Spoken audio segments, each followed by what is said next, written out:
Firstly, we're going to take a look at how you can access your folders and files through the OneDrive desktop app. So what you want to do first is open up the File Explorer app, which is the folder icon on your taskbar at the bottom of the screen. So when you open this, you can see a few things down the left-hand menu. You can see Desktop, Downloads, Documents and Pictures first off. So anything saved in these locations are files that are only stored to your laptop storage. For example, if I was to save everything on my desktop and then my laptop was to break, then files would be irretrievable. Whereas if we save them in OneDrive, they back up to the cloud and can be accessed from a number of locations, including your web browser, your OneDrive desktop app, and a mobile app on either iPhone or Android. Now the structure that we set within here, or that we set within the OneDrive online app or on your mobile, they all sync up to the cloud, meaning that wherever you access your documents from, you will see the same thing. So let's take a look at how we could share a document from OneDrive. So right click the document and click share. You'll see a few options when you first open this. Now the first one we want to look at is that anyone with the link can view.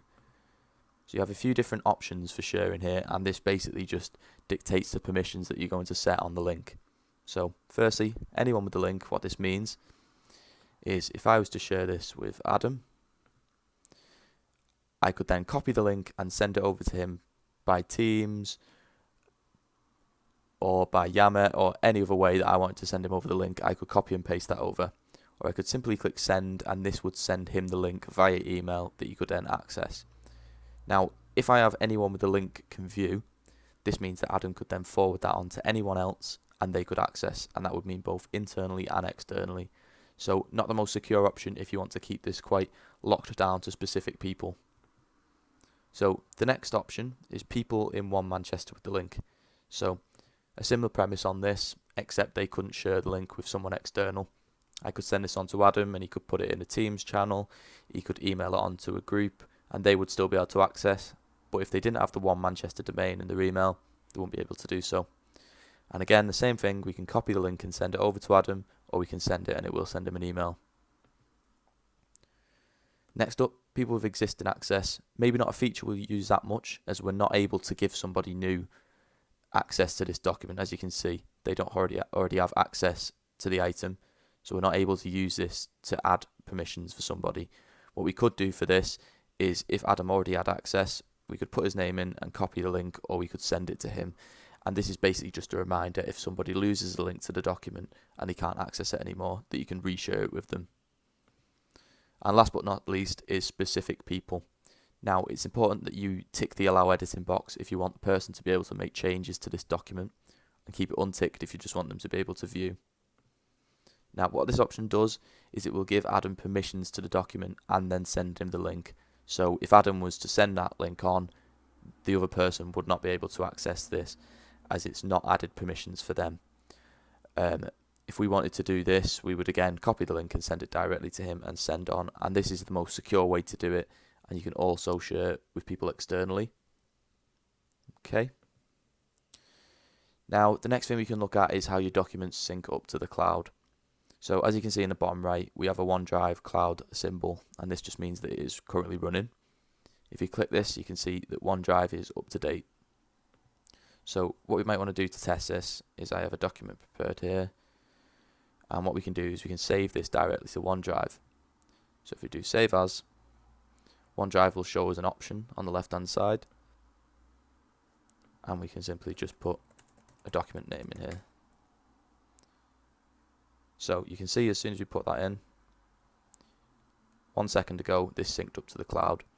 Now you will see, if it's a slightly larger document, you will see a refresh button appear next to the cloud symbol, and this just appears while it is syncing up to the cloud. This will usually be quite quick, but maybe if you've added a big folder of documents in, it may take a little bit longer. So you can just check the sync status by clicking the cloud icon and seeing if it says it's up to date.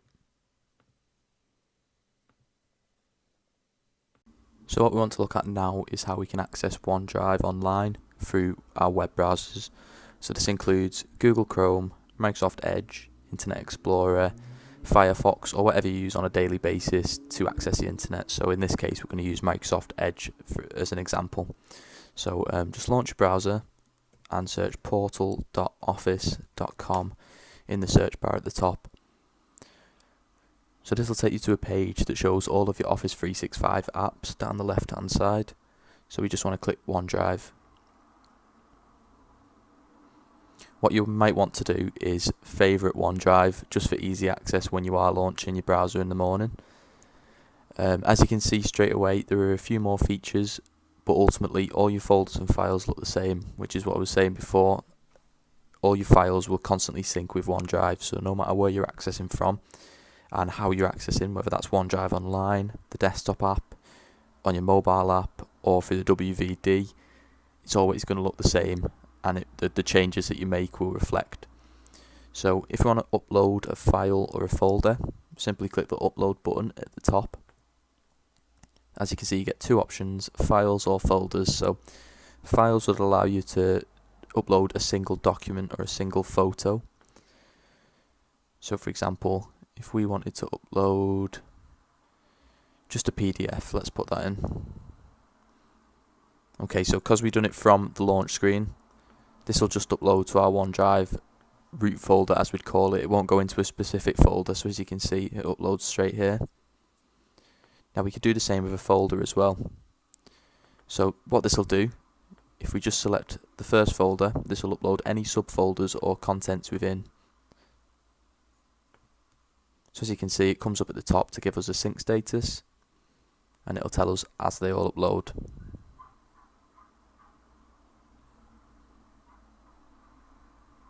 So you can track the progress there, and it'll tell you once it's done.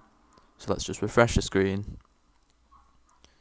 And as we can see a few seconds ago, it's uploaded the folder with all of the contents inside. So any subfolders within them, and any files within them will all upload.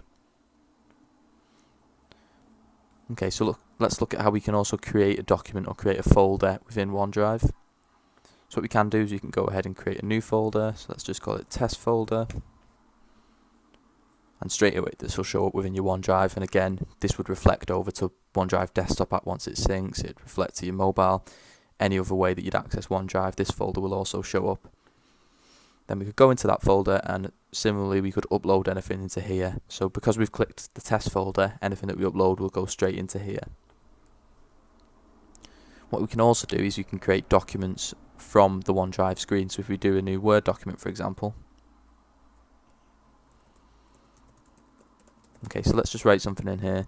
So as you'll see, it will automatically save as document 1, but we don't want that because you're never going to be able to differentiate between your documents. So what we want to do is we click File, Save As, and then Rename. So we can call this, let's just call it OneDrive Testing. Okay, so this will rename. As you can see, straight away it does that. And we can also see that it is currently saved to the OneDrive. Now because it's in OneDrive, autosave will automatically be turned on. So let's just go ahead and put some more words in here. And as you can see, the status changes to saving and then saved. Simple as that. You don't need to save it, as it will automatically save it. You can always check the status up here though. If we X out of this, OneDrive testing has appeared straight away in our OneDrive, and if we open it back up we can see that all the changes we made appear straight away. So this might be a bit of an easier way for you than opening the Word app and having to save directly into your OneDrive. You might just want to create it from this screen. Okay, so the next thing we'll look at is something that we looked at before, which is sharing and managing files. Slightly different from the OneDrive Online, but the same premise. Okay, so what we can see down the right hand side under the sharing tab, so we can see which of our documents are private, which means only we can view them, or which ones are being shared with other people. So let's look at this guide to OneDrive. If you click the three buttons, it will bring up the options menu, which we can then go to manage access. So currently only I can access this document. It's saying shared because it has been shared with other people, but I've revoked the access. So firstly, if we wanted to give someone direct access to this, we can click the little plus button. And let's go and give Johnny access to this document. So maybe we want to notify him, which will send him an email, but maybe we've already spoke to him and we're going to send him the link anyway. So I'll untick this for now and grant access. Okay, so let's open this back up and manage access once more. And now we can see that Johnny can access this document. So if you click the little drop down button, we have two options, can edit and can view. So this is important to make sure you set the right permissions on if you don't want somebody to be able to make changes to your document. You just want to change this to can view. So you can still see everything that we've done in the document, and any changes that we make, he just won't be able to make any changes himself. Similarly, if we were just sending it over for him to check something, or for him to download a copy, we can then go back into Manage Access and stop sharing. Now this will instantly revoke his access, even if he's still got the link or he has a document open, it'll instantly revoke his access from that so that he can't make any changes. This is also useful for if we were sharing something externally where we just wanted the person to make a copy, but we didn't want them to see any changes that we make going forward. We do also have the same share button that we have in the desktop app, where we can change the permissions as shown on the previous video. What we can also do is we can go into the Shared tab on the left hand side.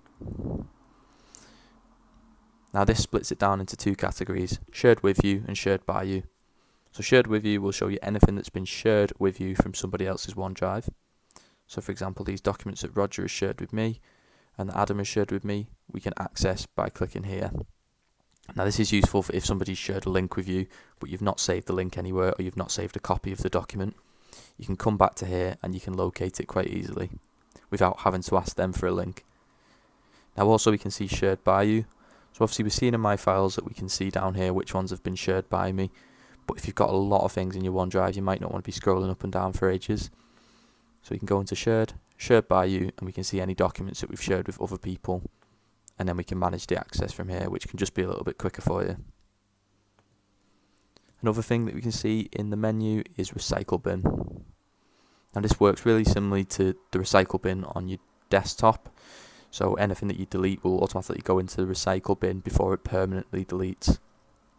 So from here we have two options. We can go to this folder and we can either restore or permanently delete. Now if we're restoring, this folder was deleted from documents, which means that is just the root folder of our OneDrive.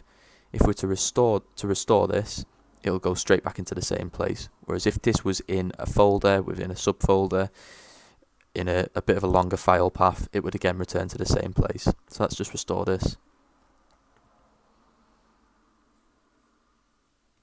And as we can see, testing has been restored. So this is really useful for if you accidentally delete something. What we've also got, a similar function, is version history. So let's look at this Guide to OneDrive PowerPoint. So I've saved this a lot of times and made a lot of changes to it. So say I've made some accidental changes, somebody else might have made accidental changes, or may have deleted something and then saved it by accident.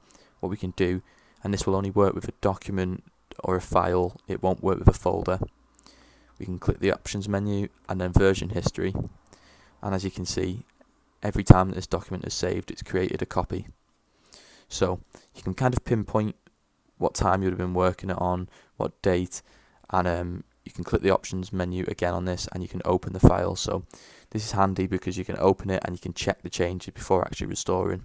So once you've checked the document to see it's the right version that you want to restore, just simply click restore and it will overwrite this version.